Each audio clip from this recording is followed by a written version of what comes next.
Okay, so number 5. Richard has $4.30 in quarters and dimes.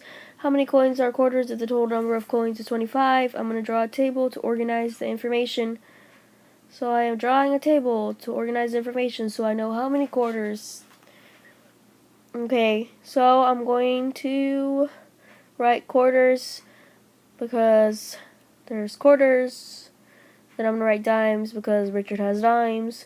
Then I'm going to write total because the total of the things.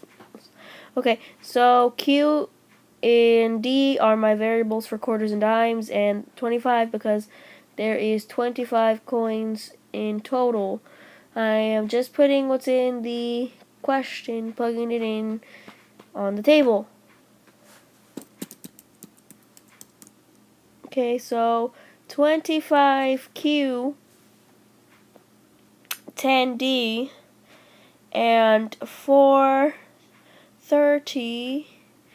Okay, so the 25 is because that's the value of Q, and the 10 because that's the value of D. So I'm just plugging this stuff in once again. And 430 because that's the total amount of in coins that Richard has. So making it smaller and moving it over so I have more space to work.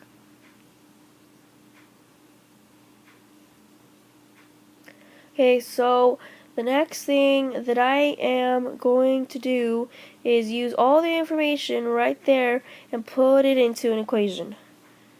Put it into two equations, into a system of equations. So Q plus D equals 25, and 25Q plus 10D equals 430. Okay, so that I have my system of equations right there. I'm going to shrink it and put it there because that is going to be the base for all of my work. Okay, so Q, I'm going to rewrite it over here because this is what I'm going to work with over here.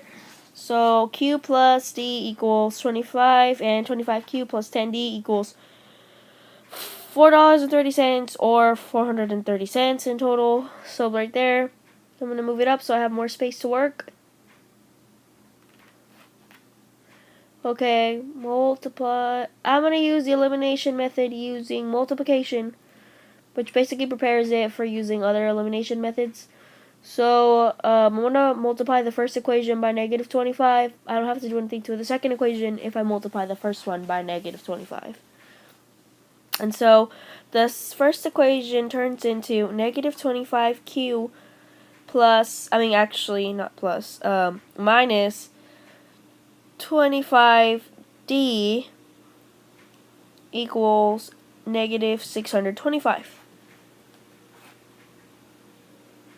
And the second equation, I'm not, since I didn't multiply it by anything, I didn't do anything to it, I just have to rewrite it the same way. So I am going to shrink it and see.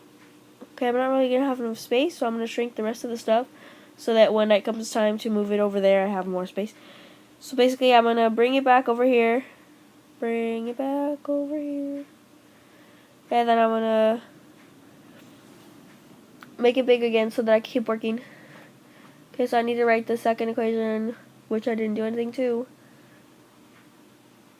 Okay, so 25Q plus 10D equals 430. I'm gonna just go ahead and shrink it so that it looks the same as the other stuff I wrote.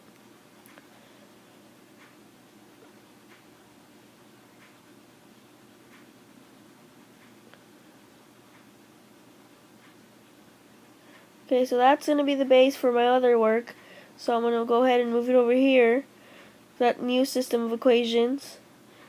So I'm gonna rewrite it over here because that's the next system of equations that I'm gonna use.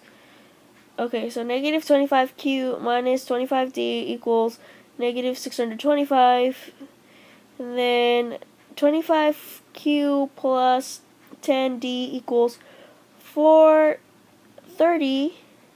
So I'm going to use the elimination method using addition because I have a negative and a positive coefficient for Q, so that I'm going to add them. It's going to cancel the Q out, and negative 25D plus 10D equals negative 15D, and negative 625 minus 430 equals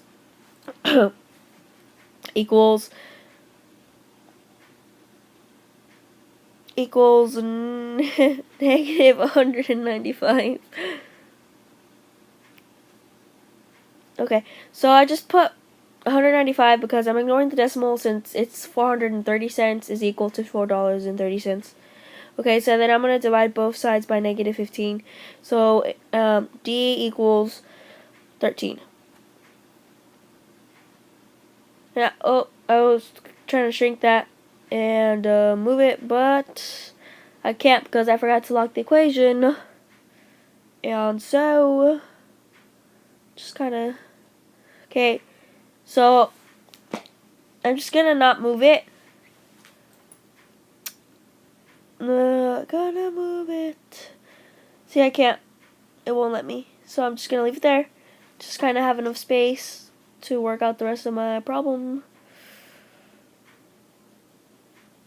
Okay, so I'm going to plug in what I got for D into one of the equations, which is the substitution method. So what I am going to do is I have to pick one of the equations to plug it into to substitute. And I'm going to pick the first one just because it looks easier. So Q plus D equals 25 is the first equation. I'm going to substitute it, so it's Q plus 13 equals 25. Then I'm going to subtract 13 from both sides. So Q equals 12. So basically, the answer is D, because Q is quarters and there's 12 quarters. So, yeah, it's D.